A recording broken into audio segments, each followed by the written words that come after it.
Kolkata TV ডিজিটালে আপনাদের সকলকে স্বাগত। আপনাদের সঙ্গে রয়েছে আমি অঙ্কুর। আপনারা সকলেই জানেন আজ থেকে শুরু হয়েছে বাদল অধিবেশন এবং এই বাদল অধিবেশনের প্রথম দিনই বড় ধাক্কা খেল কালীঘাট শিবির।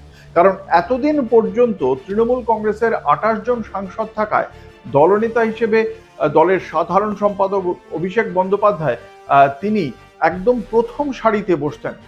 এতদিন পর্যন্ত এটাই ছিল তার জন্য নির্ধারিত আসন, যে আসনটি নির্ধারিত করে দিয়েছিলেন লোকসভার অধ্যক্ষ।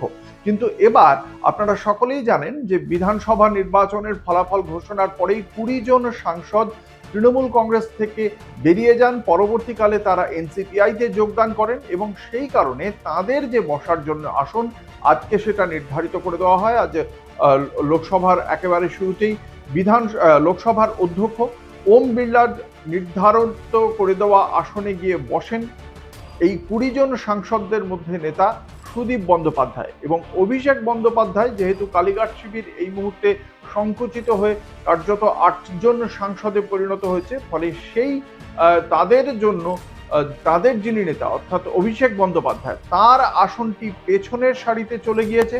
সুদীপ বন্দ্যোপাধ্যায়ের আসন সামনের সারিতে চলে এসেছে। এর আগে কিন্তু একেবারে প্রথম সারিতে বসতেন অভিষেক বন্দ্যোপাধ্যায়। সেক্ষেত্রে সংসদে বসার ক্ষেত্রেও এবার পেছনের সারিতে চলে গেলেন তিনি। এতদিন পর্যন্ত বিভিন্ন ধাক্কা ছিল কালীঘাট শিবিরে, এবার বাদল অধিবেশনের প্রথম দিনে এই ধাক্কাও দেখতে হলো তৃণমূল কংগ্রেসকে।